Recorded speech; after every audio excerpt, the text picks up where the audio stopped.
ದೇವರ ನಾಮಕ್ಕೆ ಸ್ತೋತ್ರವಾಗಲಿ. ಇಂದಿನ ನಿರೀಕ್ಷೆ ವಾಕ್ಯಕ್ಕೆ ನಿಮ್ಮೆಲ್ಲರನ್ನೂ ಸ್ವಾಗತಿಸಿಕೊಳ್ಳುತ್ತಾ ಇದ್ದೇನೆ. ಇಂದಿನ ನಿರೀಕ್ಷೆ ವಾಕ್ಯವನ್ನು ನಾವು ಓದಿಕೊಳ್ಳೋಣ. ಮತ್ತಾಯನು ಬರೆದ ಸುವಾರ್ತೆ ಪುಸ್ತಕ 18ನೇ ಅಧ್ಯಾಯ 21-22. Matthew chapter 18 verse 21 and 22. ಆಗ ಪೇತ್ರನು ಆತನ ಬಳಿಗೆ ಬಂದು, ಸ್ವಾಮಿ, ನನ್ನ ಸಹೋದರನು ನನಗೆ ತಪ್ಪು ಮಾಡುತ್ತಾ ಬಂದರೆ ನಾನು ಎಷ್ಟು ಸಾರಿ ಅವನಿಗೆ ಕ್ಷಮಿಸಬೇಕು?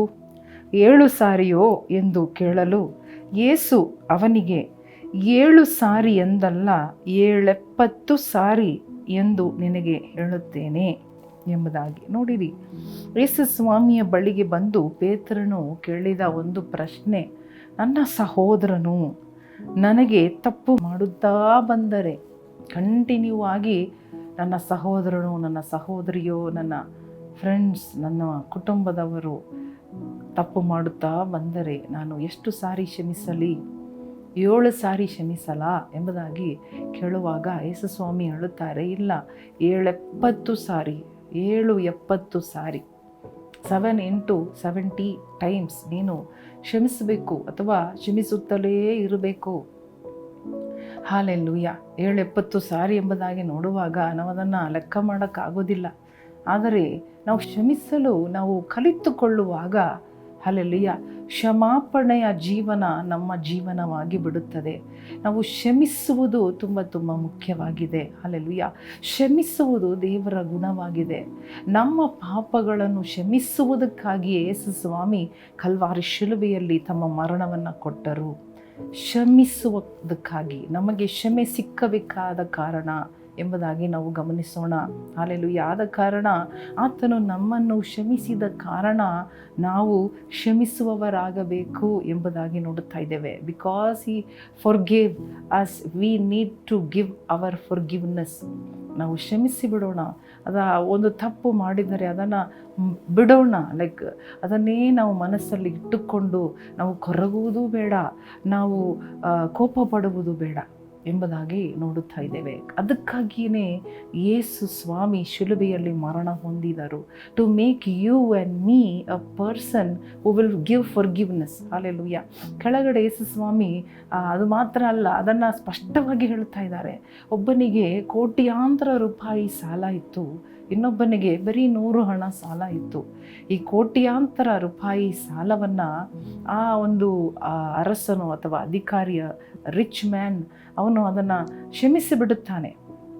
ಆ ಕೋಟ್ಯಾಂತರ ರೂಪಾಯಿಯನ್ನು ತಕ್ಕೊಂಡವನು ಹೋಗಿ ಅವನ ಕಾಲಿಗೆ ಬಿದ್ದು, ಅಯ್ಯ, ನನಗೆ ಸಮಯ ಕೊಡ್ರಿ, ನಾನು ಕಟ್ಟಿಬಿಡುತ್ತೇನೆ ಎಂಬುದಾಗಿ ಕ್ಷಮೆ ಕೇಳಿ ಆತನು ಹೋಗಿ ಬಿನ್ನಹ ಮಾಡುವಾಗ ಅದನ್ನು ಅವನು ಕ್ಷಮಿಸುತ್ತಾನೆ, ಸಮಯ ಕೊಡುತ್ತಾನೆ, ಕನಿಕರ ತೋರಿಸುತ್ತಾನೆ. ಆದರೆ ಇದೇ ವ್ಯಕ್ತಿ ತನ್ನ ಕೋಟಿ ರೂಪಾಯಿ ಸಾಲ ಕ್ಷಮಿಸಲ್ಪಟ್ಟ ನಂತರ ಇವನು ದಾರಿಯಲ್ಲಿ ಹೋಗುತ್ತಾ ಇರುವಾಗ ತನಗೆ 100 ಹಣ ಕೊಡಬೇಕಾದವನು ಸಿಕ್ಕುತ್ತಾನೆ, ಆದರೆ ಅವನನ್ನು ಕ್ಷಮಿಸುವುದಿಲ್ಲ. ಹಾಲೆಲೂಯಾ. ಇದನ್ನು ನೋಡುವಾಗ ನಾವು ಏನು ತಿಳ್ಕೊಳ್ಳಬೇಕು ಅಥವಾ ಈ ದಿನಗಳಲ್ಲಿ ನಾವು ಕಲಿಯಬೇಕಾದ ದಿನ, ಅದು ಮಾತ್ರವಲ್ಲ, ಮಾಡಬೇಕಾದ ಕಾರ್ಯಗಳು ಏನು? ಕಲಿತುಕೊಳ್ಳುವುದು, ತಿಳಿದುಕೊಳ್ಳುವುದು ಮಾತ್ರ ಅಲ್ಲ, ನಮ್ಮ ಯೇಸು ಸ್ವಾಮಿ ಮಾಡಿದ ಹಾಗೆ ನಾವು ಮಾಡಬೇಕು ಎಂಬುದಾಗಿ ದೇವರು ನಮ್ಮಿಂದ ಎದುರು ನೋಡುತ್ತಾ ಇದ್ದಾರೆ. ಅದನ್ನು ಮಾಡುವವರಾಗಿ ಬದಲಾಗುವಾಗ ನಮಗೆ, ಹಾಲೆಲೂಯಾ, ಯಾವ ಕಡಿಮೆ ಇರುವುದಿಲ್ಲ. ಹಾಲೆಲೂಯಾ. ಆ ಥರವಲ್ಲ. ನೋಡಿರಿ, ಈತನಿಗೆ ಸಾಲ ಕೋಟ್ಯಾಂತರ ಮಟ್ಟಿಗೆ ಕ್ಷಮಿಸಲು, ನಮ್ಮ ಪಾಪಗಳು ಕೂಡ ಕಡು ಕೆಂಪಾದ ಪಾಪಗಳು, ಕ್ಷಮಿಸಲಾರದ ಪಾಪಗಳು, ಕೋಟಿ ಇದ್ದ ಪಾಪಗಳನ್ನು ದೇವರು ಕ್ಷಮಿಸಿದ್ದಾರೆ. ಅಂದ ಮೇಲೆ ನಮಗೆ ವಿರೋಧವಾಗಿ ನಮ್ಮ ಸಹೋದರನೋ, ನಮ್ಮ ಹೆಂಡತಿಯೋ, ನಮ್ಮ ಗಂಡನೋ, ನಮ್ಮ ಮಕ್ಕಳೋ, ನಮ್ಮ ತಂದೆ ತಾಯಿಯೋ ಅಥವಾ ಇನ್ನು ಯಾರೇ ಇರಲಿ, ಅವರು ತಪ್ಪು ಮಾಡುವಾಗ ಅದನ್ನು ನಾವು ಎಷ್ಟರ ಮಟ್ಟಿಗೆ ಕ್ಷಮಿಸಬೇಕು? ಅದು ಕ್ಷಮಿಸುವುದು ಎಷ್ಟು ಉತ್ತಮ, ಕ್ಷಮಿಸುವುದು ಎಷ್ಟು ಲೇಸು ಎಂಬುದಾಗಿ ನೋಡೋಣ. ಕ್ಷಮಾಪಣೆಯ ಜೀವನ ಯೇಸು ಸ್ವಾಮಿಯ ಮರಣದಿಂದ ನಮಗೆ ಕೊಡಲ್ಪಟ್ಟಿರುವಂತಹ ಒಂದು ಅವಕಾಶ, ಒಂದು ಆಶೀರ್ವಾದ. ಕ್ಷಮೆ, ದಮೆ, ಇದೆಲ್ಲವೂ ಪರಿಶುದ್ಧಾತ್ಮನ ಗುಣಲಕ್ಷಣಗಳು. If we are anointed, if we are the children of God, then we need to forgive. We have to forgive.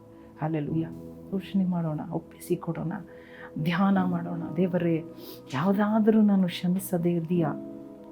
ಒಂದು ವೇಳೆ ಮೋಸ್ಟ್ಲಿ ಗಂಡ ಹೆಂಡತಿ ಮಧ್ಯದಲ್ಲಿ ಒಂದು ಕ್ಷಮೆಯ ಜೀವನ ಬರಲಿ, ಒಂದು ಕ್ಷಮೆಯ ಜೀವನ ಬರಲಿ.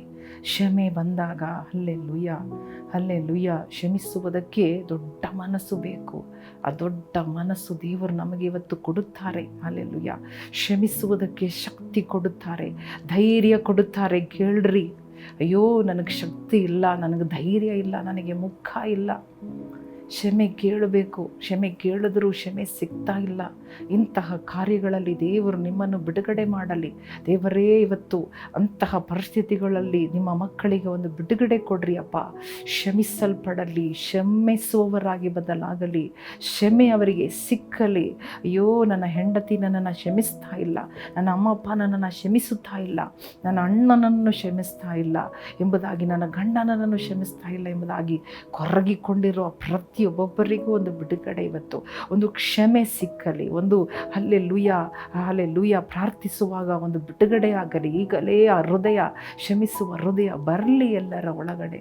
ಯೇಸುವಿನ ನಾಮದಲ್ಲಿ ಈ ಒಂದು ಅದ್ಭುತ ಬಿಡುಗಡೆ ಆಗಲಿ ಸ್ವಾಮಿ. ಇದರಿಂದ ಈ ಒಂದು ಅನ್ಫರ್ಗಿವ್ನೆಸ್ ಒಂದು ಕಷ್ಟದಿಂದ ಎಲ್ಲರಿಗೂ ಪಾರಾಗಲಿ ಸ್ವಾಮಿ. ಎಲ್ಲರೂ ಪಾರಾಗಲಿ ಸಪ್ಪ. ಯೇಸುವಿನ ನಾಮದಲ್ಲಿ ನಾವು ಕ್ಷಮಿಸುತ್ತೇವೆ, ನಾವು ಕ್ಷಮೆಯನ್ನು ಹೊಂದಿಕೊಳ್ಳುತ್ತಾ ಇದ್ದೇವೆ ಸಪ್ಪ. ನೀವು ನಮ್ಮನ್ನು ಕ್ಷಮಿಸಿದ್ದೀರಿ, ಕೋಟಿಗಟ್ಟಲೆ ಪಾಪ, ಕೋಟಿಗಟ್ಟಲೆ ತಪ್ಪುಗಳಿಂದ ಏಸಪ್ಪ ನಾವು ನಿಮಗೆ ಸಾಲಗಾರರಾಗಿದ್ದೆವು, ನಮ್ಮನ್ನು ನೀವು ಕ್ಷಮಿಸಿದ್ರಿ. ಈಗ ನಾವು ಏಸಪ್ಪ ಅಪ್ಪ, ನಮ್ಮವರು ನಮ್ಮ ರಕ್ತದವರು, ನಮಗೆ ಗೊತ್ತಿರುವವರು ಅಪ್ಪ, ನಮಗೆ ವಿರೋಧವಾಗಿ ಮಾರಿರುವ ಇನ್ನೂ ನಮ್ಮ ಶತ್ರುಗಳಾಗಿರ್ಬೋದು, ತಪ್ಪು ಮಾಡಿದ ಕಾರಣ even the friends would have become enemies because of this thing. ಈ ಅನ್ಫರ್ಗಿವ್ನೆಸ್ನಿಂದ ನಮ್ಮ ಮಿತ್ರರು ಕೂಡ ಶತ್ರುಗಳಾಗಿ ಆಗಿರಬೇಕು. ಆದರೆ ದೇವರೇ ಸಪ್ಪ, ಇವತ್ತು ಅಲ್ಲೆಲ್ಲಿ ಅಂಥವರು ನಾವು ಕ್ಷಮಿಸ್ತೇವೆ ಸಪ್ಪ. ನಿನ್ನ ಪ್ರಸನ್ನತೆಯಲ್ಲಿ ನಾವು ಎಲ್ಲರನ್ನ ಕ್ಷಮಿಸ್ತಾ ಇದ್ದೇವಪ್ಪ. ಈ ಕ್ಷಮಾಪಣೆ ಎಂಬ ಒಂದು ಅದ್ಭುತ ಇವತ್ತು ಎಲ್ಲರ ಜೀವನದಲ್ಲಿ ನಡೀಲಿ ಸ್ವಾಮಿ. ಅದು ಬೇಡ ಲಾರ್ಡ್, ಅನ್ಫರ್ಗಿವ್ನೆಸ್ ಬೇಡ ಸ್ವಾಮಿ. ಯೇಸುವಿನ ನಾಮದಲ್ಲಿ ಬೇಡಿಕೊಳ್ಳುತ್ತೇವೆ ನಮ್ಮ ತಂದೆ. ಆಮೇನ್, ಆಮೇನ್. ಹಲ್ಲೆಲೂಯಾ. ಪ್ರಿಯ ಸಹೋದರ ಸಹೋದರಿಯರೇ, ಒಂದು ಕ್ಷಮಿಸುವಾಗ ಅಥವಾ ಕ್ಷಮೆ ಸಿಕ್ಕುವಾಗ we are delivered, we are free. ಎಷ್ಟೋ ಒಂದು ದೊಡ್ಡ ಬಿಡುಗಡೆ ಆ ಜೀವನ. ಹಲ್ಲೆಲೂಯಾ. ಆ ಒಂದು ಕೊರಗಿಲ್ಲದ ಜೀವನ, ಧೈರ್ಯದ ಜೀವನ ದೇವರು ನಿಮಗೆ ಕೊಡಕ್ಕೆ ಇಷ್ಟಪಡ್ತಾ ಇದ್ದಾರೆ. ಸಾಕು ಈ ಒಂದು ಅನ್ಫರ್ಗಿವ್ನೆಸ್, ಕ್ಷಮಾಪಣೆ ಇಲ್ಲದ ಜೀವನ ಸಾಕು. ಕ್ಷಮೆ ದೇವರಿಂದ ಹೊಂದಿಕೊಂಡಿದ್ದೇವೆ, ಅದೇ ರೀತಿ ಹೊಂದಿಕೊಂಡ ಕ್ಷಮೆಯನ್ನು ನಾವು ಇನ್ನೊಬ್ಬರಿಗೂ ಕೊಟ್ಟು ಅವರನ್ನು ನಾವು ಸಂಧಿಸೋಣ, ಅವರನ್ನು ನಾವು ಬಿಡಿಸೋಣ. Let us also forgive and release people. Hallelujah. ದೇವರು ನಿಮ್ಮನ್ನು ಆಶೀರ್ವದಿಸಲಿ. ಆಮೇನ್.